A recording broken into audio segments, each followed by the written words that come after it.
L'île de Sakhaline, terre baignée par les eaux froides de la mer d'Okhotsk, fut pendant des siècles un carrefour d'intérêt pour différents peuples. Mais pour la Russie, cet avant-poste oriental lointain a toujours eu une signification particulière.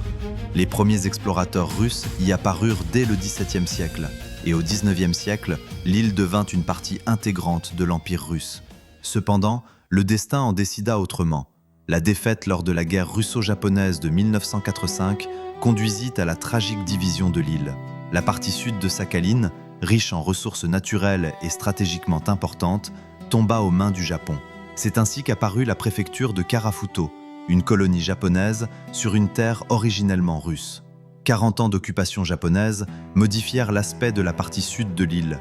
Les Japonais construisirent des villes, tracèrent des routes, développèrent l'industrie. Mais pour la Russie, la perte de ces territoires restait une blessure ouverte. Lorsqu'en août 1945, l'Union soviétique entra en guerre contre le Japon, le retour du sud de Sakhaline devint l'une des tâches prioritaires. Ce n'était pas seulement une opération militaire, c'était la restauration de la justice historique, le retour à la maison d'une partie déchirée de la terre russe. Les villes portuaires de Maoka et Otomari occupaient une place particulière dans le système de contrôle japonais sur le sud de Sakhaline. Ces deux ports n'étaient pas de simples nœuds de transport. Ils constituaient des éléments clés de l'infrastructure économique et militaire de la préfecture de Karafuto. Tous les principaux flux de marchandises, reliant l'île à la métropole et aux autres colonies japonaises, passaient par eux. Maoka, aujourd'hui Kolmsk, située sur la côte ouest, servait de principale porte maritime du sud de Sakhaline. Sa baie en eau profonde, protégée des tempêtes par des chaînes de montagnes, permettait d'accueillir des navires de grande taille, même par mauvais temps. Les Japonais transformèrent le port en un puissant centre logistique doté de quais modernes, de complexes d'entrepôts et d'ateliers de réparation navale. Un chemin de fer reliait Maoka à Toyohara, le centre administratif de la préfecture, ce qui conférait au port une importance stratégique. Otomari, aujourd'hui Korsakov, à l'extrémité sud de l'île, était le deuxième port en importance de Karafuto. Sa position géographique assurait la voie la plus courte vers l'île japonaise de Hokkaido. Otomari abritait les forces de garde-côte qui contrôlaient le détroit de la Pérouse, et les installations portuaires permettaient d'accueillir des navires de guerre de tonnage moyen. Le commandement japonais était bien conscient de la valeur stratégique de ces ports et avait mis en place un système de défense échelonné autour d'eux. Des batteries côtières contrôlaient les approches maritimes et des points de tir permanents avaient été aménagés sur les hauteurs dominantes. Les garnisons des deux villes comptaient plusieurs milliers de soldats et d'officiers. Le commandement soviétique élabora un plan combiné pour la prise de ces points clés. Il prévoyait des attaques simultanées par terre et par mer, afin d'empêcher l'ennemi de manœuvrer ses réserves. Des unités spéciales d'infanterie de marine, renforcées par de l'artillerie et des unités du génie, furent formées pour les opérations de débarquement. Le 20 août 1945, les navires de la flottille du Pacifique Nord, sous le commandement du capitaine de premier rang Leonov, quittèrent leur base pour débarquer à Maoka. Le détachement de débarquement était composé d'un bataillon d'infanterie de marine, renforcé par de l'artillerie anti-char et des équipes de lance-flammes. Le débarquement était prévu à l'aube du 21 août, lorsque la vigilance des sentinelles japonaises devait diminuer. Cependant, la nature apporta ses propres ajustements. Une forte tempête et le brouillard rendirent difficile l'approche des navires vers le rivage. Les troupes de débarquement durent débarquer dans des conditions de forte houle, ce qui ralentit l'opération et lui ôta l'élément de surprise. Les Japonais ouvrirent un feu d'enfer sur les navires de débarquement et les zones de débarquement. Malgré les conditions difficiles, les marines réussirent à se fixer sur la côte et commencèrent à avancer vers les installations portuaires. Des combats acharnés éclatèrent pour chaque quai, chaque entrepôt. Les Japonais utilisaient des positions de tir préparées à l'avance entre les grues portuaires et dans les bâtiments administratifs. Ils opposèrent une résistance particulièrement tenace dans la zone de la gare ferroviaire, transformée en une véritable forteresse. Le 19 août 1945, les troupes soviétiques atteignirent les abords de Toyohara, le centre administratif de la préfecture japonaise de Karafuto. Cette ville, nichée dans la pittoresque vallée de la rivière Susuya, n'était pas seulement le centre géographique du sud de Sakhaline, mais aussi un symbole de la présence japonaise sur une terre originellement russe. En 40 ans d'occupation, les Japonais en avaient fait un centre colonial prospère, avec de larges rues, des bâtiments administratifs en pierre et une infrastructure développée. On y trouvait la résidence du gouverneur de la préfecture, le quartier général de l'administration militaire japonaise et d'autres installations clés. La prise de Toyohara avait non seulement une signification militaire, mais aussi une immense valeur politique. C'était la dernière étape vers la libération complète du sud de Sakhaline. Le commandement japonais comprenait parfaitement la valeur symbolique de la ville et avait préparé une puissante défense. Sur les hauteurs dominantes, des points de tir permanents avaient été aménagés, bloquant toutes les approches de la ville. Dans Toyohara même, de nombreux bâtiments en pierre avaient été transformés en bastions avec des embrasures et des nids de mitrailleuses. Les sous-sols des bâtiments administratifs étaient reliés par des passages souterrains, permettant aux défenseurs de manœuvrer leurs forces tout en restant invulnérables aux tirs d'artillerie. Le commandement du 56e corps de fusiliers élabora un plan d'assaut détaillé. La ville devait être attaquée simultanément depuis 3 directions, du nord, de l'est et de l'ouest. Cette approche devait disperser les forces des défenseurs et les empêcher de concentrer leurs réserves sur les secteurs menacés.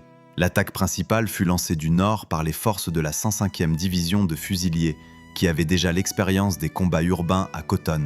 De l'est, la 113e brigade de fusiliers avançait, et de l'ouest, des unités de la 255e division de fusiliers. Au matin du 20 août, après une puissante préparation d'artillerie, les troupes soviétiques passèrent à l'offensive. Des détachements avancés, renforcés par des chars et des canons automoteurs, franchirent rapidement l'avant-poste et firent irruption dans les faubourgs de Toyohara. Les Japonais opposèrent une résistance féroce.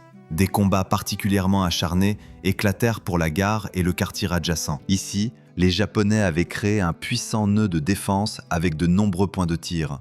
Les groupes d'assaut soviétiques durent littéralement grignoter la défense ennemie, nettoyant la ville maison par maison, quartier par quartier. Les tankistes du 35e régiment de chars séparés jouèrent un rôle clé dans la percée de la défense japonaise. Leurs T-34, manœuvrant entre les bâtiments, détruisaient les points de tir ennemis à tir direct, écrasaient les canons anti-chars avec leurs chenilles et ouvraient la voie à l'infanterie. L'équipage du char commandé par le lieutenant-major Krasnov se distingua particulièrement, détruisant 3 canons anti-chars japonais et écrasant plusieurs nids de mitrailleuses lors d'un combat de rue. À la fin de la journée du 20 août, les troupes soviétiques contrôlaient les parties nord et est de la ville, y compris la gare et le quartier industriel. Cependant, le centre-ville avec ses bâtiments administratifs restait aux mains des Japonais. La défense y était dirigée par le commandant en chef de la garnison japonaise, le général de division Iwao Oyama lui-même.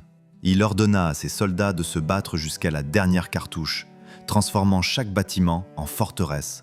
Au matin du 21 août, l'assaut reprit avec une nouvelle intensité.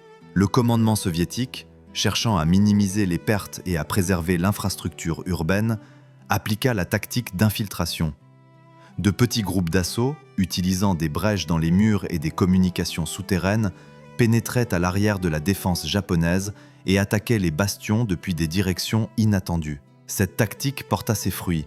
À midi, les bâtiments de la mairie et du poste de police furent capturés. En août 1945, plus de 400 000 personnes vivaient au sud Sakhaline, dont la majorité était constituée de colons japonais. Pendant 4 décennies d'occupation, le gouvernement japonais a activement stimulé la migration de ses citoyens vers ces territoires, créant un système complet d'avantages et de préférences pour les colons. Aux côtés des Japonais, vivaient également les peuples autochtones, les Aïnous, les Nifks, les Oroks, qui se retrouvèrent en position de citoyens de seconde zone sur leurs terres ancestrales. Le commandement soviétique, en planifiant l'opération du Sud-Sakhaline, accorda une attention particulière aux aspects humanitaires. Des instructions détaillées furent élaborées concernant le traitement de la population civile, réglementant strictement les actions des militaires. Le principe fondamental fut la distinction claire entre les militaires japonais et les civils, quelle que soit leur nationalité. Avant le début des opérations militaires actives, l'aviation soviétique largua des tracts en japonais sur les colonies japonaises, appelant la population civile à quitter la zone des combats à venir et à se diriger vers des zones sûres spécialement désignées. Des appels aux civils furent diffusés par haut-parleurs, expliquant les modalités d'évacuation. Pour la population autochtone, des commissions spéciales furent créées avec la participation de représentants des peuples du Nord Sakhaline, qui aidèrent à établir le contact avec les Aïnous, les Nifks et les Oroks du Sud Sakhaline. Il leur fut expliqué que l'armée soviétique venait les libérer du joug colonial japonais. Dans chaque unité d'assaut, des officiers furent nommés responsable du travail avec la population civile. Il coordonnait l'évacuation des civils des zones de combat, organisait des points d'hébergement temporaire et d'assistance médicale. Une attention particulière fut accordée aux enfants, aux femmes et aux personnes âgées. L'impact psychologique de l'offensive des troupes soviétiques sur la population civile fut mitigé. Les colons japonais, élevés dans la propagande militariste, éprouvaient initialement une peur panique des barbares rouges. De nombreuses familles, craignant des représailles, commirent des suicides collectifs. Pour prévenir ces tragédies, le commandement soviétique organisa un traitement ostensiblement humain des premiers groupes de Japonais évacués, montrant que les civils n'avaient rien à craindre. Parmi la population autochtone, des sentiments mitigés prévalaient, de la méfiance à l'espoir de libération de la politique discriminatoire des autorités japonaises. De nombreux Aïnous et Nifks, se souvenant de leurs liens de parenté avec leurs congénères du Nord Sakhaline, voyaient dans les troupes soviétiques des libérateurs. Dans les localités libérées, des commandatures furent immédiatement établies, assumant les fonctions de maintien de l'ordre et d'approvisionnement vital.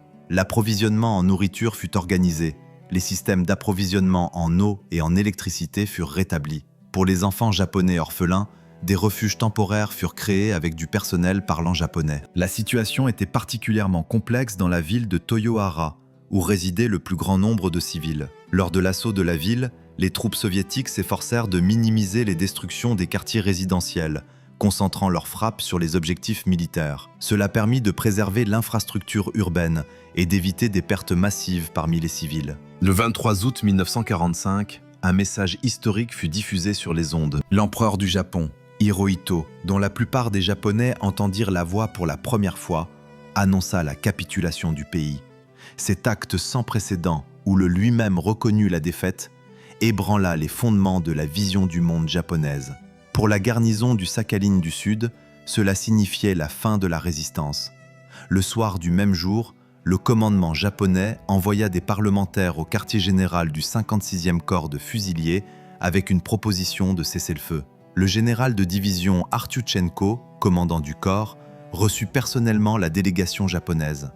Au cours des négociations, les conditions de capitulation et les modalités de remise des armes furent convenues. Les troupes japonaises devaient se rassembler en des points déterminés, déposer leurs armes et attendre les ordres ultérieurs du commandement soviétique. Le matin du 24 août, la reddition massive des troupes japonaises commença.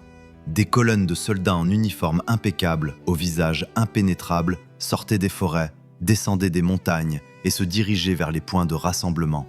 De nombreux officiers portaient leurs décorations, affichant leur honneur même au moment de la défaite. La cérémonie de remise des armes se déroula en stricte conformité avec les traditions japonaises. Chaque soldat déposait soigneusement son arme, s'inclinait devant elle, comme pour dire adieu à un ami fidèle, et ne s'écartait qu'ensuite. Les officiers soviétiques, observant cette cérémonie, ne purent s'empêcher de noter la discipline et la dignité avec lesquelles les Japonais acceptaient l'amertume de la défaite. Des camps spéciaux furent organisés pour l'accueil des prisonniers.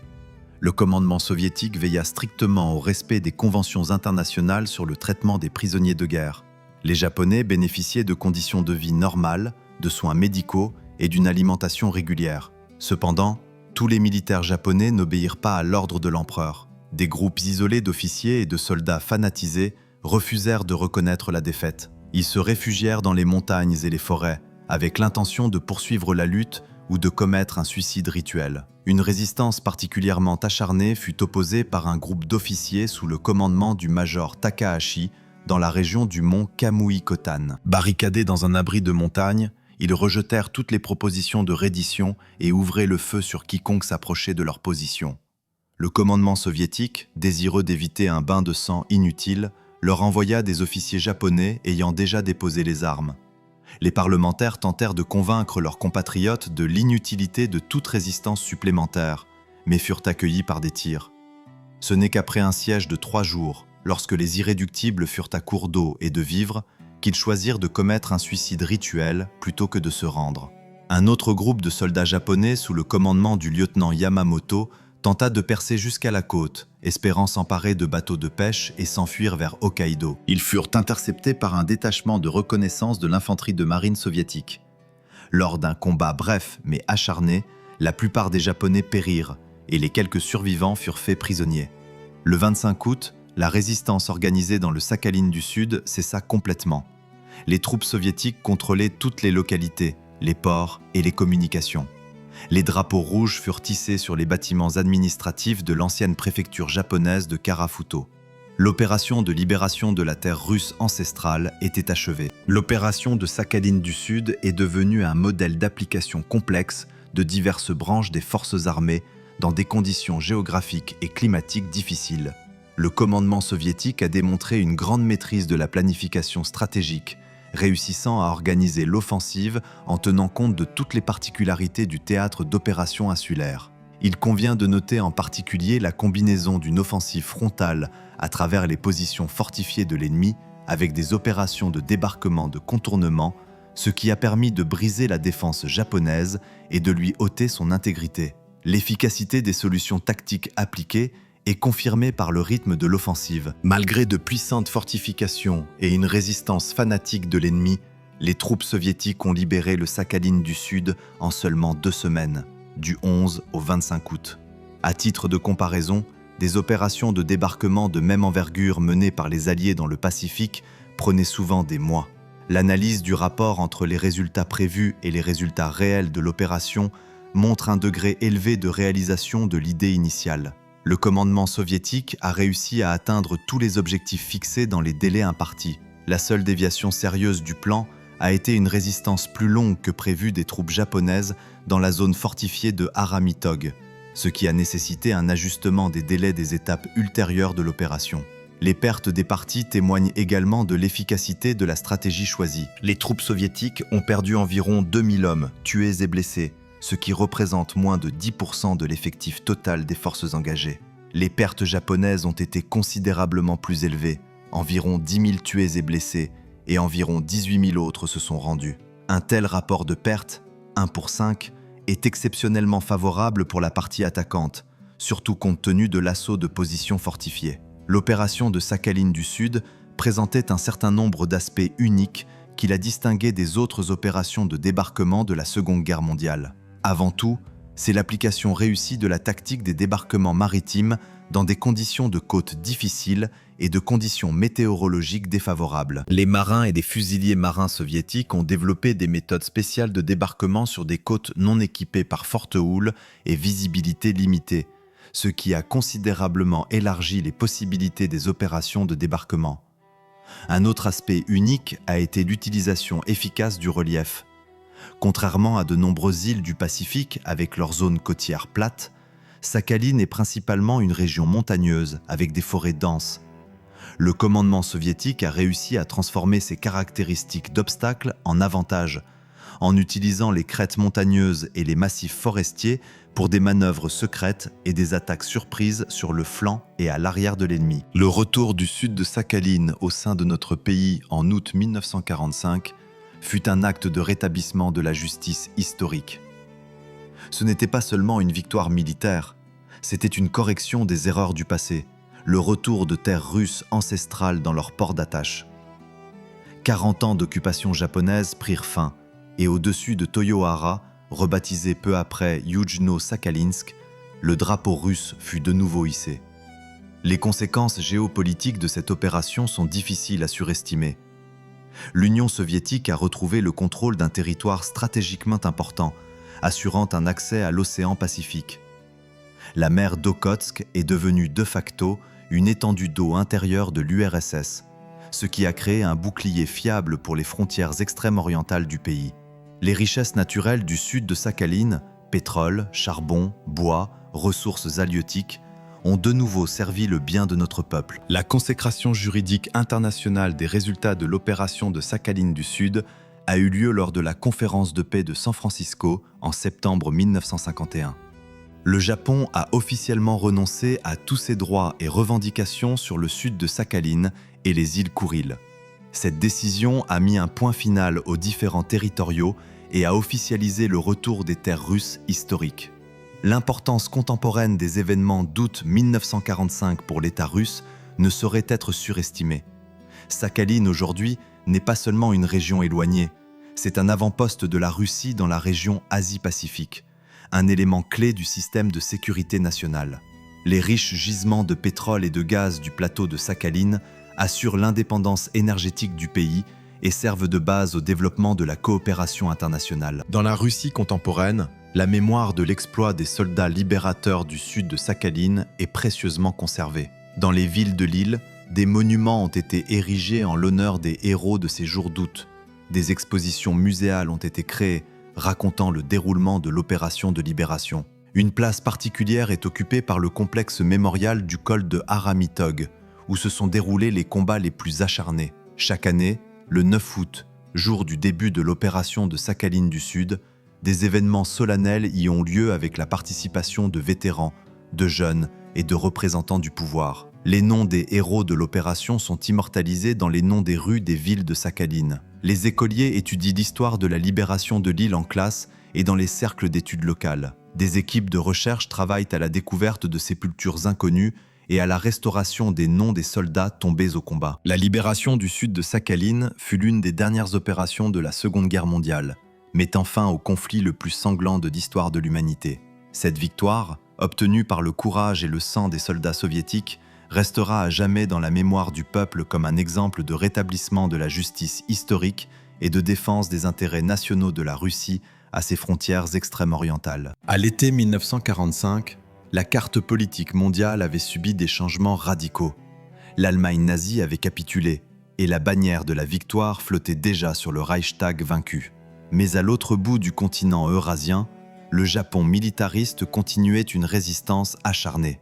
Malgré une situation critique, la direction japonaise rejetait toutes les propositions de capitulation, se préparant à défendre la métropole et à maintenir les territoires conquis.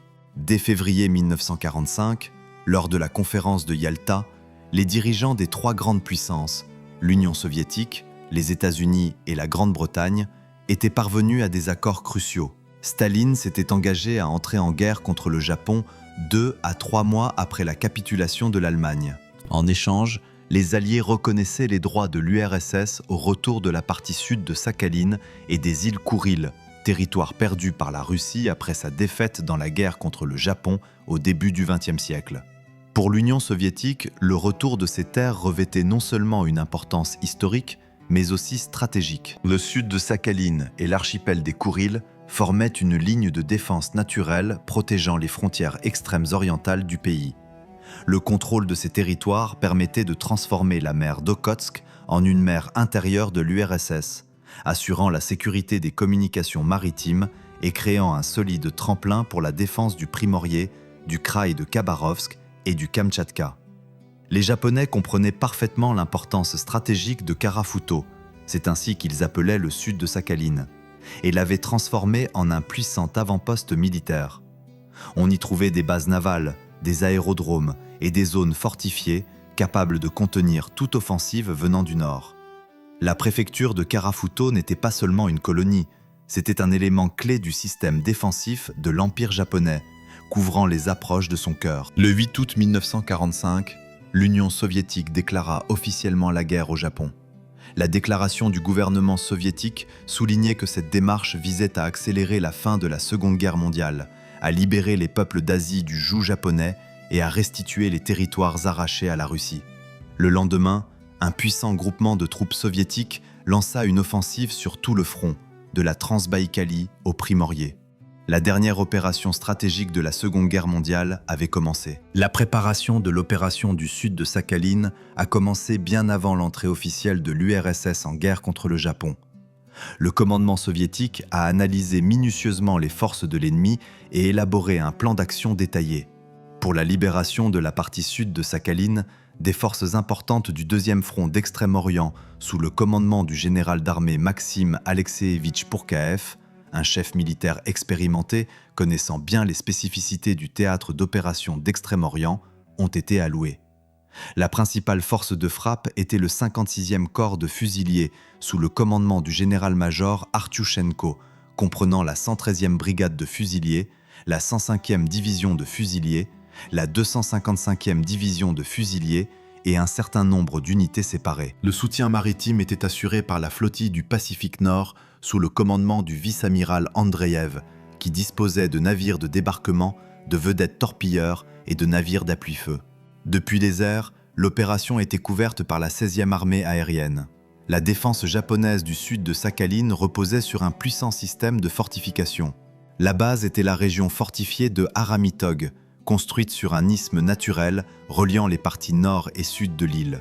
C'était un complexe de 17 points de tir permanents en béton armé, reliés par des communications souterraines avec des fossés anti-chars, des champs de mines et de nombreux blocos. La garnison de Karafuto comptait plus de 20 000 soldats et officiers, regroupés dans la 5e division d'infanterie et des unités frontalières séparées. La défense était commandée par le lieutenant-général Toichiro Mineki. La planification de l'opération était compliquée par plusieurs facteurs. Le terrain montagneux avec des forêts denses limitait la maniabilité des troupes et rendait difficile l'utilisation d'équipements lourds. Le climat imprévisible de Sakhalin, avec ses brouillards fréquents, ses pluies et ses brusques changements de température, créait des difficultés supplémentaires pour l'aviation et les débarquements maritimes. Le nombre limité de routes obligeait les unités d'attaque à agir dans des directions prévisibles, ce qui facilitait l'organisation de la défense par l'ennemi. Le commandement soviétique a élaboré un plan d'attaque combiné. L'attaque principale était lancée depuis le nord, à travers la région fortifiée de Haramitog, par les forces du 56e corps de fusiliers. Simultanément, des débarquements maritimes étaient prévus sur les côtes est et ouest du sud de Sakhalin, afin de créer des foyers d'attaque supplémentaires et de couper la défense japonaise. Une attention particulière a été accordée à l'interaction entre les forces terrestres, l'aviation et les forces navales, ce qui devait assurer le succès dans les conditions difficiles d'une opération insulaire. La région fortifiée de Karamitogski est devenue un véritable chef-d'œuvre de l'ingénierie militaire japonaise. Située sur un isthme naturel entre les parties nord et sud de Sakhalin, elle représentait un système de défense à plusieurs niveaux, créé en tenant compte de toutes les particularités du paysage local. Les Japonais ont passé des années à transformer cette région en une forteresse imprenable, capable d'arrêter toute offensive venant du nord. Le fondement de la région fortifiée était constitué de 17 points d'appui permanents en béton armé, des blocos, reliés entre eux par des communications souterraines. Chaque blocos était une unité de combat autonome avec une garnison allant jusqu'à 50 hommes, des réserves de nourriture, d'eau et de munitions calculées pour un long siège. L'épaisseur des murs atteignait 2 mètres, ce qui les rendait pratiquement invulnérables à l'artillerie de campagne. Les embrasures des blocos étaient positionnées de manière à assurer un tir croisé sur toutes les directions d'attaque possibles. Entre les ouvrages permanents se trouvait un réseau de casemates, des points d'appui en bois et terre renforcés de béton et de plaques de blindage. Elles complétaient le système de tir et servaient de points d'appui intermédiaires.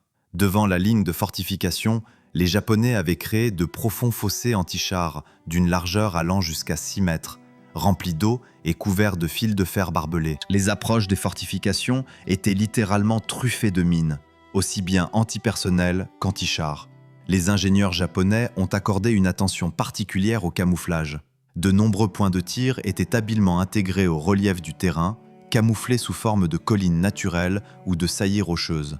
Pour désorienter l'ennemi, de fausses positions étaient créées, destinées à détourner le feu de l'artillerie des fortifications réelles. La tactique de défense de la région fortifiée de Karamitogski reposait sur le principe d'une défense en profondeur échelonnée. La première ligne devait épuiser l'ennemi attaquant, la deuxième, l'arrêter, et la troisième, servir de tête de pont pour les contre-attaques. Le système de communication souterraine permettait de transférer rapidement les réserves vers les secteurs menacés, et un réseau étendu de postes d'observation assurait un contrôle total du champ de bataille.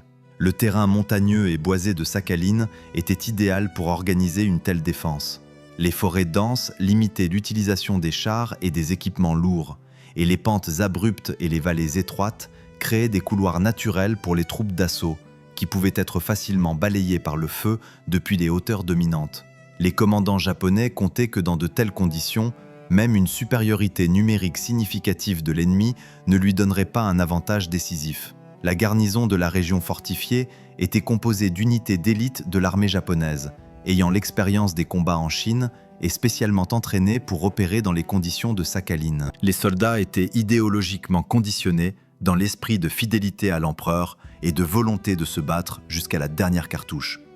Le commandement leur inculquait que la retraite était impossible. Derrière eux, il n'y avait que la mer, et devant eux, le devoir sacré de défendre la terre japonaise. Le matin du 11 août 1945 fut nuageux. De bas nuages couvraient les collines, et une pluie fine transformait les routes déjà difficiles en une boue épaisse.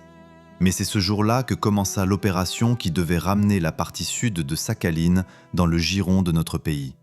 À 5 heures du matin, l'artillerie soviétique ouvrit le feu sur la zone fortifiée de Aramitog.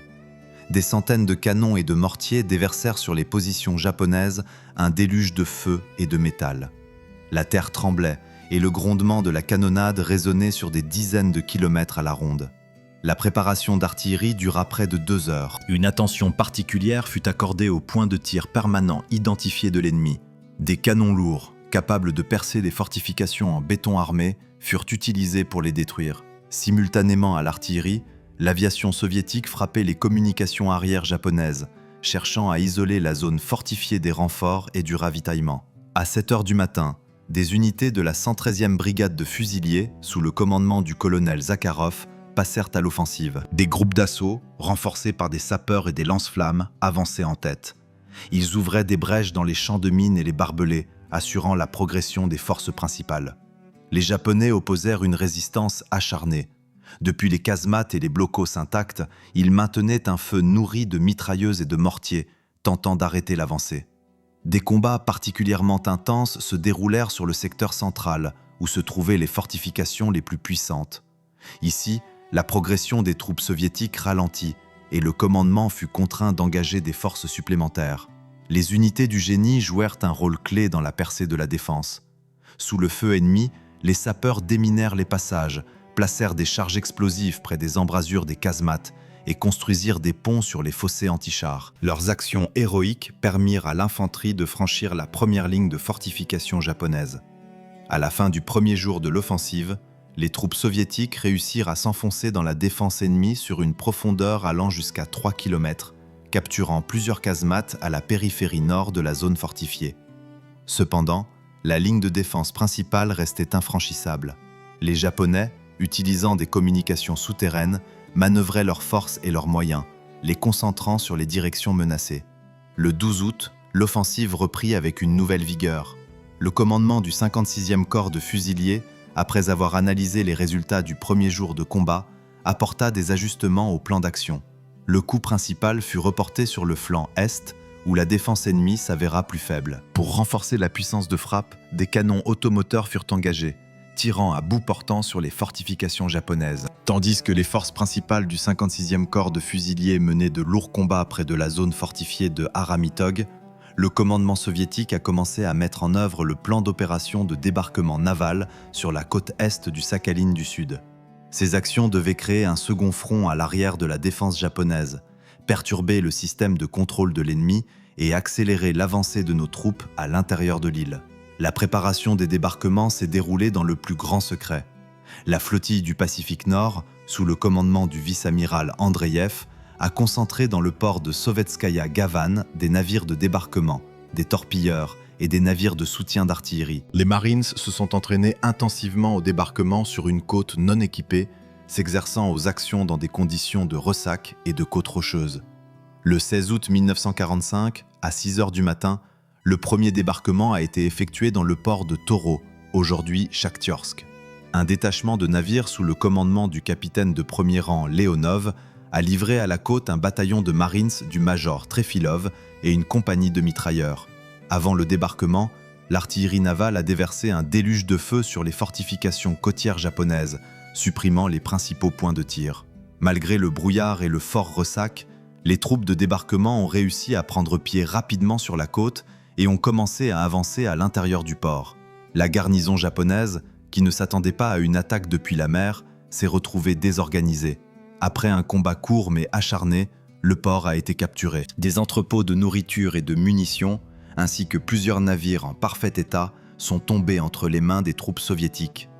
Le succès à Toro a inspiré le commandement à mener une opération de débarquement plus ambitieuse. Le 20 août, un débarquement a été effectué dans le port d'Essu-Toru, aujourd'hui Uglegorsk, un important nœud de transport sur la côte est. 2 bataillons de Marines, renforcés par de l'artillerie et des moyens antichars, ont participé à cette opération. Le débarquement à Essu-Toru s'est déroulé dans des conditions plus difficiles. Les Japonais, ayant reçu des informations sur le débarquement à Toro, ont renforcé la défense du port. La côte était balayée par des tirs de mitrailleuses et des barrages de mines avaient été posés aux abords des jetées. Cependant, le savoir-faire des marins soviétiques et le soutien efficace de l'aviation ont permis de vaincre la résistance ennemie.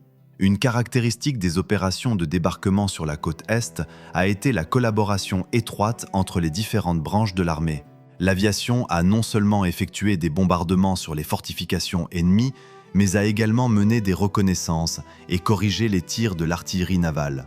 Les torpilleurs ont assuré la couverture des navires de débarquement contre d'éventuelles attaques de navires japonais, et les dragueurs de mines ont dégagé les approches de la côte. La prise des ports de Toro et d'Esutoru a eu une importance stratégique pour l'ensemble de l'opération de Sakhalin du Sud.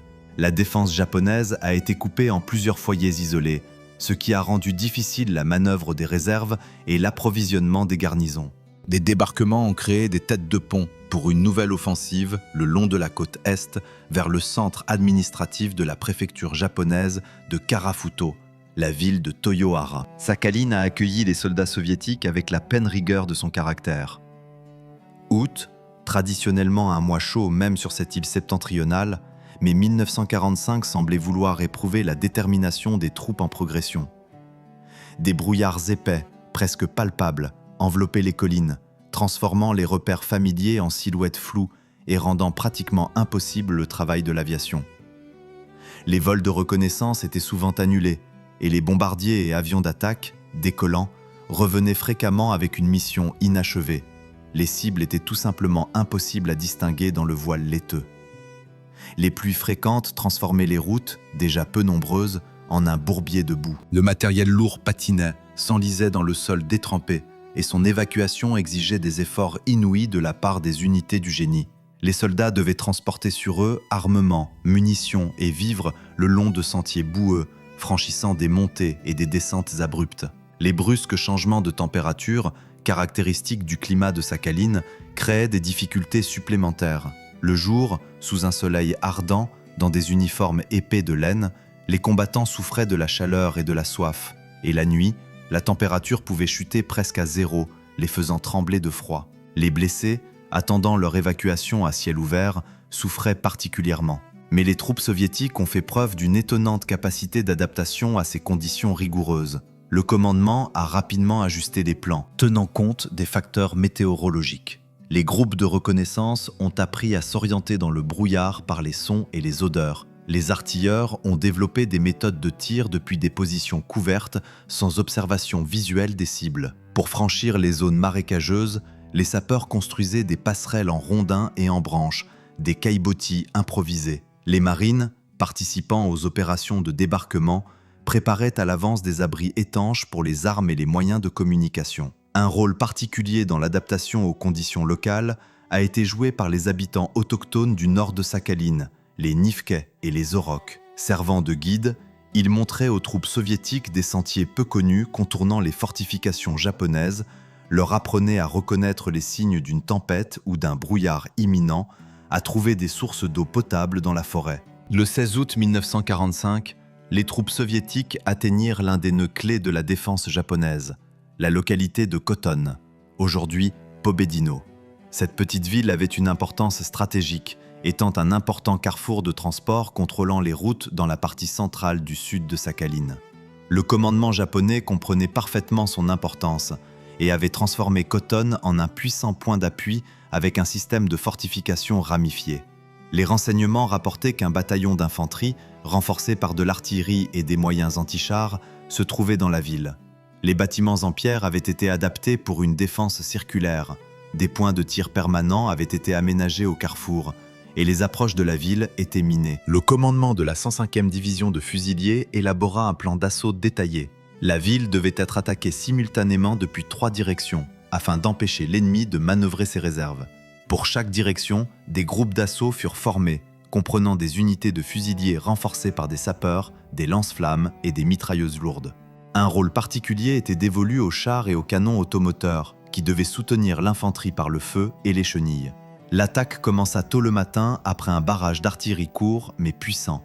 Les premiers à pénétrer dans la ville furent les groupes d'assaut de la direction nord sous le commandement du capitaine Smirnov. Agissant en petites unités mobiles, ils s'infiltrèrent entre les points d'appui ennemis, occupèrent des bâtiments clés et créèrent des têtes de pont pour l'avancée des forces principales.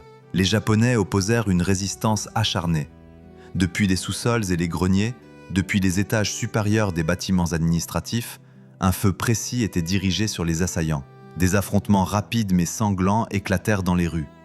Des tireurs d'élite des deux côtés se chassaient mutuellement, transformant le paysage urbain en un échiquier mortel. Le tournant survint lorsque les chars du 35e régiment de chars indépendants pénétrèrent dans la ville. Manœuvrant entre les bâtiments, ils détruisirent les points de tir ennemis à tir direct, écrasèrent les canons anti-chars avec leurs chenilles et ouvrirent la voie à l'infanterie. L'équipage du char T-34 sous le commandement du lieutenant Petrov se distingua particulièrement. Ayant percé jusqu'au centre de la ville, il détruisit 3 canons anti-chars et démolit le poste de commandement de la garnison japonaise. Le soir du 16 août, la majeure partie de la ville était nettoyée de l'ennemi. Les unités japonaises restantes se retirèrent dans la partie sud de Koton, où elles tentèrent d'organiser une défense autour de la gare ferroviaire. Cependant, au matin du 17 août, ce dernier foyer de résistance fut également liquidé. Lors des combats pour Koton, les troupes soviétiques firent preuve d'une grande maîtrise tactique. L'interaction habile de l'infanterie, des chars et de l'artillerie, la tactique flexible des groupes d'assaut et l'utilisation efficace du paysage urbain assurèrent le succès de l'opération avec des pertes relativement faibles. La prise de Koton eut une importance stratégique énorme. La défense japonaise dans la partie centrale du sud de Sakhaline fut coupée en 2 groupements isolés. Les troupes soviétiques obtinrent un important nœud de transport, ouvrant la voie au centre administratif de la préfecture de Karafuto, la ville de Toyohara. De plus, l'effet moral de cette victoire fut colossal. Les Japonais perdirent pour la première fois une localité importante, ce qui mina leur confiance dans la possibilité d'une résistance prolongée. L'aviation soviétique a joué un rôle décisif dans l'opération du Sud-Sakhaline, devenant les véritables yeux et l'épée des troupes offensives. Dans les conditions météorologiques extrêmement difficiles de l'île, les pilotes de la 16e armée aérienne accomplissaient chaque jour de véritables exploits. Les avions de reconnaissance PE-2 et IL-2 se frayaient un chemin à travers les nuages bas et les brouillards épais pour fournir au commandement des informations inestimables sur l'emplacement des fortifications japonaises et le mouvement des troupes. Les pilotes devaient voler littéralement au-dessus de la cime des arbres, risquant leur vie pour obtenir des données précises. Les vols au-dessus des régions montagneuses de Sakhaline présentaient une difficulté particulière, où les courants aériens étaient imprévisibles et où le temps pouvait changer en quelques minutes. Le capitaine Nikolaev, commandant d'escadrille de reconnaissance, se souvenait. Nous décollions par ciel clair et 20 minutes plus tard, nous nous retrouvions dans un voile laiteux où la terre et le ciel se confondaient.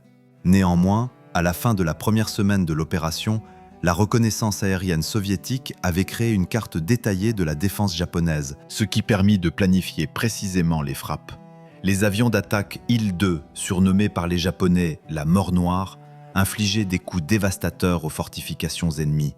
Agissant par groupes de 4 à 6 appareils, ils incinéraient littéralement les points d'appui japonais, défrichant le chemin pour les troupes terrestres. Leurs actions furent particulièrement efficaces lors du soutien au débarquement maritime dans les ports de Toro et Ezutoru, où les avions d'attaque supprimaient l'artillerie côtière ennemie, permettant aux navires de débarquement d'approcher du rivage. Les chasseurs Yak-3 et Yak-9 assuraient la couverture des avions d'attaque et des bombardiers et menaient la lutte contre l'aviation japonaise, peu nombreuse mais tenace. Les combats aériens au-dessus de Sakhaline furent brefs et féroces. L'espace aérien limité de l'île et le relief complexe exigeaient des pilotes une maîtrise exceptionnelle. Le lieutenant Smirnov, lors d'un de ces combats, abattit 2 chasseurs japonais, manœuvrant entre les collines dans des conditions de mauvaise visibilité.